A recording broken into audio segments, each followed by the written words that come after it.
Welcome back, YouTube.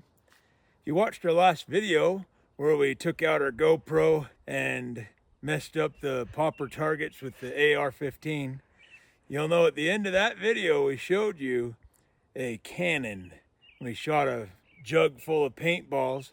Today we're going to shoot that cannon a few more times, and let's take a good look at it. Here's that cannon we shot. It comes to us from the McLennan Cannon Company.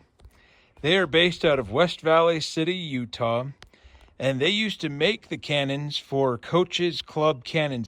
If you have been looking at little cannons for some time, you might have come across Rick Anderson and his company, Coach's Club Cannons, and McLennan Cannon Company. They manufacture all sorts of parts. They have turbo parts for trucks and all kinds of metal parts for different machinery and custom parts.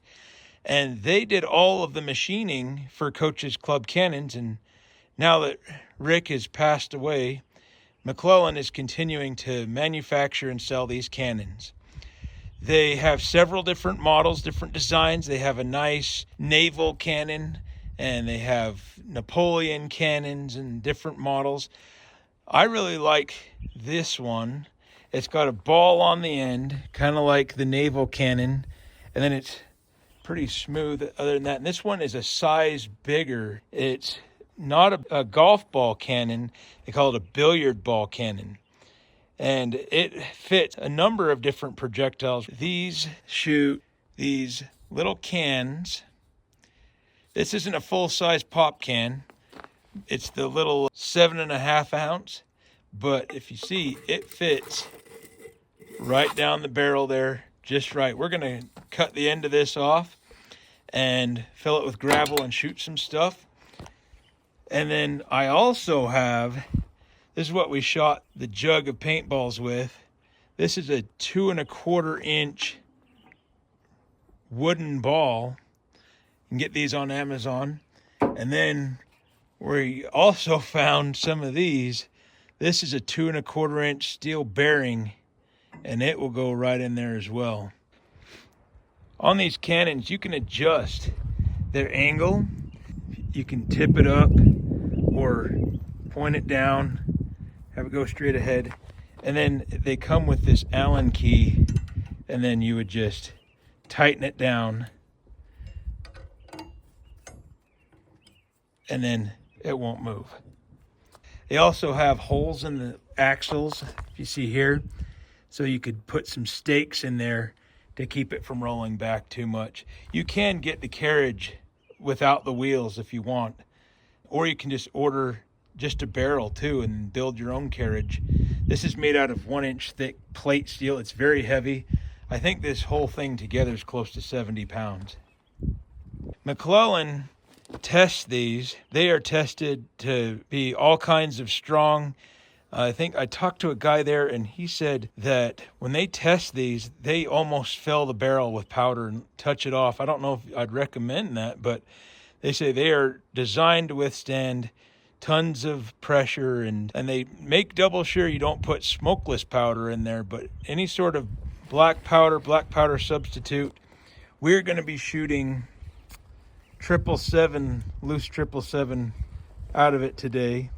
This is the FFG. I also have some FFFG. Let's set it up and get it going.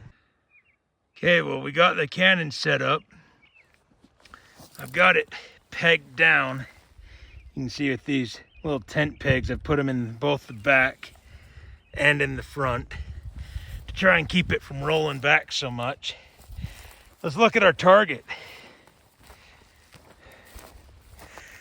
I've got a box.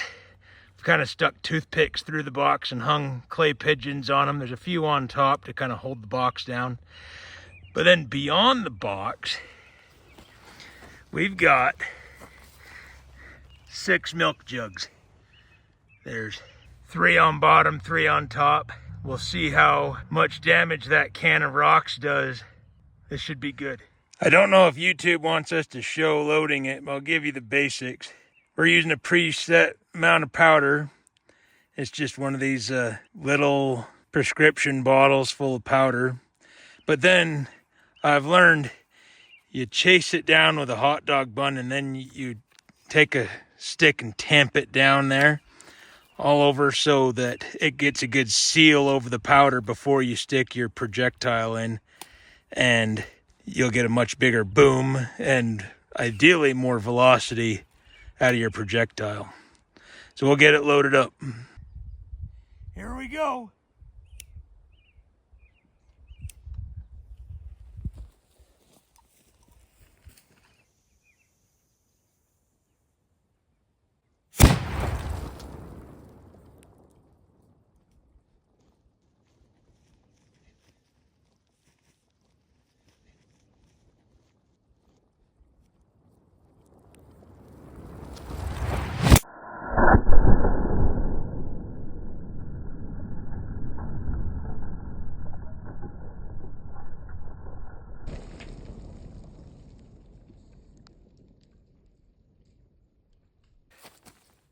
Looks like that one got a hole in it.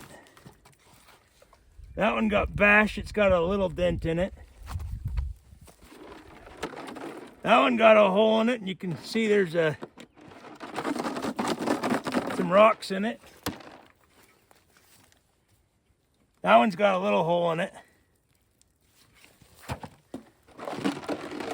That one took the brunt of it, a whole bunch. But yeah, a couple of these are living to, oh, that one's not, yeah. This one's living to fight another day. I think the rest of these are pretty punctured. We got 2 of our clay pigeons. The rest of them are kind of gone. Let's look at the box. There's the hole, and here is our can that was full of rocks. Look at that. Well, we'll get this cleaned up and let's set up something else. That can full of rocks is pretty eventful, and you saw the wooden ball hit the jug of paintballs. I'll play a clip of it right here.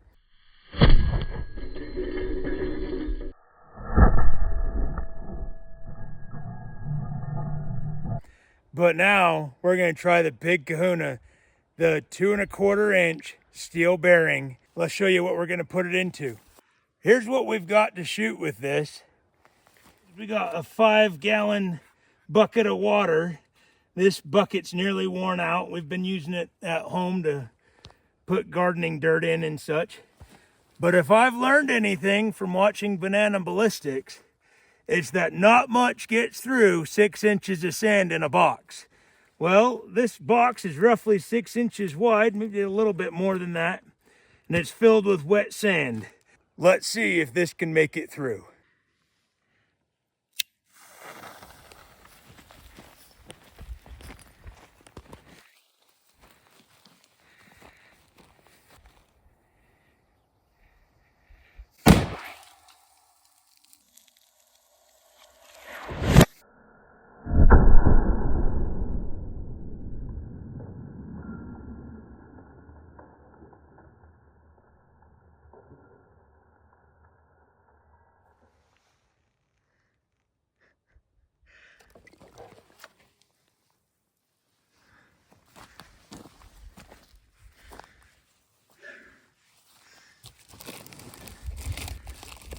There's bits of bucket in the dirt. We'll see if we can find the ball. That went straight through. It hit the hillside. If you replay that, you can see it hit the hillside. We walked up the hill and couldn't find it. If any of you watch Banana Ballistics, you'll have to let him know I found something that will go through 6 inches of sand. Anyways, that's gonna have to be our next task, is find what it'll take to stop one of those 2 1/4 inch steel bearings out of the cannon. Stay tuned till next time.